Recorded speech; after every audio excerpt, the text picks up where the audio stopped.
আজকের পৃথিবীর সবচেয়ে আলোচিত এবং ঘটনাবহুল ভূখণ্ডসমূহের অন্যতম হলো সিরিয়া। একজন মুসলমানের কাছে মক্কা এবং মদিনার পরে তৃতীয় সবচেয়ে গুরুত্বপূর্ণ এবং পবিত্রতম ভূখণ্ড হলো সিরিয়া। কারণ রাসূল করিম সাল্লাল্লাহু আলাইহি ওয়াসাল্লামের বহু তাৎপর্যপূর্ণ ভবিষ্যৎবাণী রয়েছে সিরিয়াকে কেন্দ্র করে।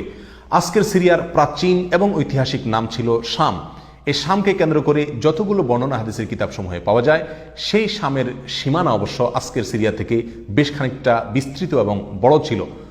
সিরিয়া, জর্ডান, ফিলিস্তিন এবং লেবানন এই দেশগুলো মিলে ছিল তখনকার শাম। অবশ্য তখনকার শামের সবচেয়ে প্রধান এবং বড় অংশ যেহেতু আজকের সিরিয়ায়, সেই জন্য সিরিয়াকেই সাধারণত শাম বলা হয়। শাম বা সিরিয়ার প্রধান এবং অন্যতম বৈশিষ্ট্য হলো যুগে যুগে আল্লাহ সুবহানাহু ওয়া তাআলার পক্ষ থেকে বিভিন্ন নবী রাসূল যে সারা পৃথিবীতে এসেছেন, তাদের সবচেয়ে বড় অংশ এবং সবচেয়ে বেশি সংখ্যক নবী রাসূল এসেছেন এই শাম বা সিরিয়া। শাম বা সিরিয়া এটাই কিয়ামতের ময়দান হবে। কিয়ামতের দিন লোকেরা এখানেই সমবেত হতে থাকবে। এর বাইরেও শাম বা সিরিয়া প্রসঙ্গে রাসূল করিম সাল্লাল্লাহু আলাইহি ওয়াসাল্লামের আরো অনেক গুরুত্বপূর্ণ মন্তব্য এবং বক্তব্য রয়েছে। সামান্য কয়েকটি বক্তব্য আজ আপনাদের সম্মুখে আমরা পেশ করতে চাই। তার মধ্যে এক নম্বর হলো সহিহ বুখারীতে বর্ণিত হয়েছে, নবী আলাইহিস সালাতু ওয়াস সালাম বলেছেন, লা তাযালু তায়ফাতুম মিন উম্মতি মানসুরিন লা ইয়াদুররুহুম মান খাযালাহুম হাত্তা তাকুমাস সাআহ। অর্থাৎ আমার উম্মতের মধ্যে একটা বিশেষ শ্রেণী, বিশেষ কিছু লোক থাকবে, একটা দল থাকবে যারা সত্যের পক্ষে লড়াই করতে থাকবে, আল্লাহর সাহায্য তাদের সঙ্গে থাকবে এবং তারা এই সত্যের পক্ষের লড়াইকে অব্যাহত রাখবে কিয়ামত কায়েম হওয়া পর্যন্ত। তাদেরকে যারা পর্যদস্ত করতে চায়, অপমান করতে চায়, ক্ষতি করতে চায়, তাদের কেউই তাদের কোনো ক্ষতি করতে পারবে না। এই হাদিসে নবী আলাইহিস সালাম যে দলটির কথা বলেছেন, যারা সাহায্য প্রাপ্ত হবেন আল্লাহর পক্ষ থেকে এবং যারা অটল অবিচল থাকবেন সত্যের উপরে কিয়ামত পর্যন্ত, যাদেরকে কেউ অপদস্থ করতে পারবে না, সেই দলটি কারা এবং তাদের অবস্থান কোথায় হবে, এই প্রসঙ্গে সহিহ বুখারীতে নবী আলাইহিস সালামের একাধিক সাহাবায়ে কেরামের মন্তব্য রয়েছে, যারা বলেছেন যে এখানে যে দলটির কথা বলা হয়েছে তারা হলেন সিরিয়ায় অবস্থানকারী হবেন এবং এটা হবে কিয়ামতের ঠিক আগ মুহূর্তে। তাবরানীর এক বর্ণনা, নবী আলাইহিস সালাম নিজেও বলেছেন আল্লাহ সাহায্যপ্রাপ্ত সেই দলটি থাকবে সিরিয়ায় বা শামে। সিরিয়া প্রসঙ্গে দ্বিতীয় হাদিসটি বর্ণিত হয়েছে সহিহ বুখারীতে।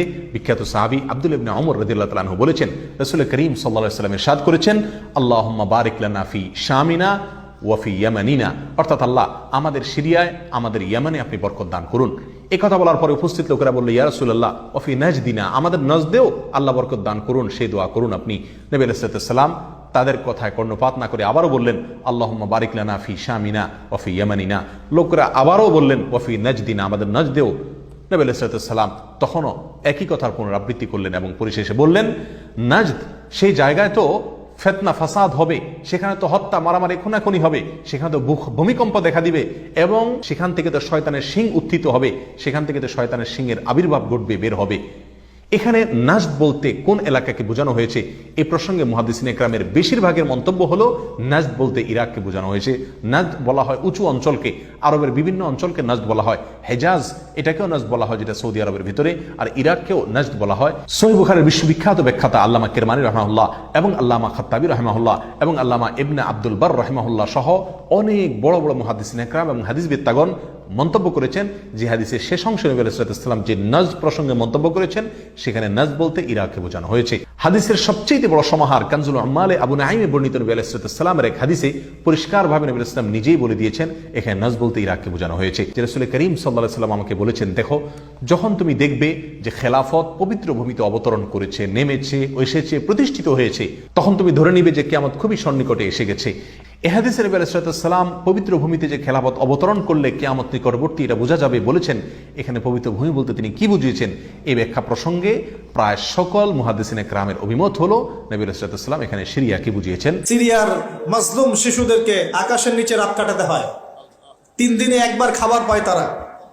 একই অবস্থা ইয়েমেনেও আছে।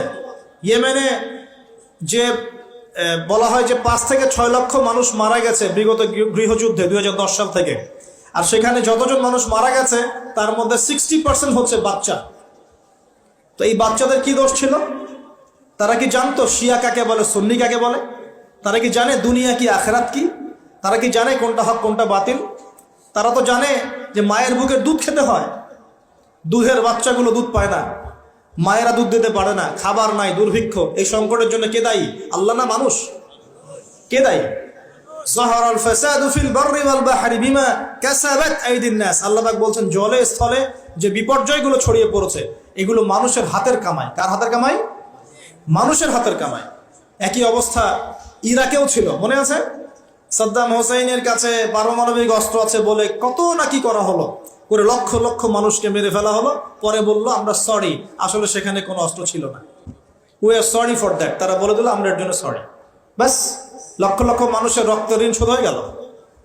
আবু গারিব নামে একটা কারাগার ছিল, এখনো আছে, ওই কারাগারের মধ্যে মুসলিমদেরকে ঢুকিয়ে যে নির্মম নির্যাতন করা হতো আপনারা জানেন না। পাকিস্তানের একজন ডক্টর মহিলা, ওই যে উনি নিউরো মেডিসিন ডক্টর আফিয়া, উনাকে মনে হয় 10 থেকে 12 বছর ধরে ওখানে নির্যাতন করা হয়েছে। আপনার বোনকে যদি একবার কেউ খারাপ নজরে তাকায় আপনার কেমন মনে হয়? আপনার মায়ের দিকে যদি কেউ একবার খারাপ নজরে তাকায়, একটা খারাপ মন্তব্য করে, আপনার কি মনে হয়? আপনার স্ত্রীকে যদি কেউ একটু গায়ে টাচ করে চলে যায়, শ্লীলতাহানি করে, টিস করে, আপনার কি মনে হবে? এরকম লক্ষ লক্ষ বোনদেরকে আমাদেরকে এরকম ধর্ষণ করা হয়েছে দিনের পর দিন। গ্যাং রেপ বলে, গ্যাং রেপ মানে একসাথে 10 জন 12 জন মিলে আমাদের বোনদেরকে ধর্ষণ করেছে। মুসলিমরা তো বললাম না, মুসলিমরা পড়ে আছে ওঠেন বসেন নিয়ে, মজা ট্রল এগুলো নিয়ে। সারা বিশ্বে যা হচ্ছে মুসলিমদের সাথে, যদি আমরা সত্যি জানতাম শান্তিতে ঘুমাতেই পারতাম না, আমাদের ঘুম উড়ে যেত চোখ থেকে। বেশি বললেও সমস্যা, বেশি করলেও সমস্যা, কাকেই বলবো, কে বা বুঝবে? দেখা যায় এমন অনেক সময় হয়েছে, অনেক ভালো ভালো নেতা সমাজে এসেছে, আসার পরে জনগণকে বুঝিয়েছে, জনগণ বলেছে ঠিক আমরা তোমার সাথে আছি। যেই সেই নেতার উপর কোনো বিপদ এসেছে, জনগণ নাই, কাকে নিয়ে কি করবে না, কার সামনেই বা কি বলবো? আমাদের প্রত্যেকটা জেলা বলেন, থানা বলেন, দেশ বলেন, আনাচে কানাচে নিবেদিত প্রাণ মুসলিম ভাই তৈরি করতে হবে, যারা কাজের মানুষ, ঝোঁকে চলে না, আবেগে চলে না, ইস্যু পাগল না, আবেগে চলে না, কাজের অ্যাক্টিভ কিছু মানুষ দরকার, যারা শিক্ষিত, এডুকেটেড, যারা পরিস্থিতি বোঝে, যারা হিকমা বোঝে, যারা নিবেদিত প্রাণ, যারা অর্থ কোরবানি করার মানসিকতা রাখে, শিক্ষা প্রতিষ্ঠান গড়ে তোলে, সোশ্যাল ওয়ার্ক করে, একটা জনসংযোগ যারা গঠন করতে পারে, এমন কিছু মানুষ আর নেতা আল্লাহ আমাদেরকে দান করুন বলে আমি। এভাবে একদিনের মাহফিল বলেন আর ওই ইস্যু পাগল কোন ইস্যু নিয়ে লাফালাফি করে উম্মার বিজয় হবে না। আমাদের সবাইকে যার যার জায়গা থেকে কনস্ট্রাকটিভ কাজ করতে হবে, সবাইকে এফোর্ট দিতে হবে। শুধু একজন দায়ীর দায়িত্ব না, একজন আলেমের দায়িত্ব না, আপনারও দায়িত্ব আছে। তো আপনার দায়িত্বটা আপনি ঠিক মতো পালন করেন না কেন? নামাজ আপনার দায়িত্ব, কোরআন তেলাওয়াত করা শেখা আপনার দায়িত্ব, দিনের জ্ঞান শেখা আপনার দায়িত্ব, জ্ঞান প্রচার করা আপনার দায়িত্ব, আদর্শ পরিবারটা গড়া আপনার দায়িত্ব, হালাল খাওয়া আপনার দায়িত্ব, উম্মাকে নিয়ে ফিকির করা তো আপনারও দায়িত্ব। উম্মা কি শুধু আমার, আপনার নয়? উম্মা কি শুধু আলেমদের, আপনাদের নয়? তাহলে আমরা কি সবাই শুধু কয়েকজন মানুষের ঘাড়ে দায়িত্ব চাপিয়ে দিয়ে চলে যাব? এই সমস্যা হচ্ছে আমাদের সমাজে। বিশ্বাস করেন, যদি সবাই একসাথে ঐক্যবদ্ধভাবে ঈমান ধরে রাখতে পারতাম, কোনোদিনও কোনো জালেমের সামনে আমাদেরকে মাথা নত করতে হতো না। আমাদের মধ্যে ঐক্য নাই, তো বাস্তবতা হচ্ছে এটা, আমাদের মধ্যে কোনো ঐক্য নাই। যেটা আছে সেটা প্রয়োজনের তুলনায় নিতান্তই অল্প। এক ভাইকে মারলে আরেক ভাই মিষ্টি বিতরণ করে, একজনের উপর জুলুম আসলে আরেকজন খুশি হয়, মিলাদ দেয়। একজনকে সামান্য একটা ইস্যু থাকার না থাক, ইস্যু থাকলে তো কথাই নাই, আর না থাকলেও জোর করে টেনে বের করবে, করার পরে সারা দেশে একদম মান সম্মান হানি না করলে ঘুম হয় না। এই হলো অবস্থা আমাদের। তো এরা কি মনে করছে যে বিপদ আপদ শুধু এক শ্রেণীর মানুষের উপরেই আসবে? জি না। যখন আল্লাহ পাকের আযাব আসে, দেখলেন না, আল্লাহর যখন আযাব আসে তখন ভালো খারাপ কারো উপর কাউকে আল্লাহ পাক ছাড়বে না, সবগুলোকে ধ্বংস করবেন ইনশাআল্লাহ।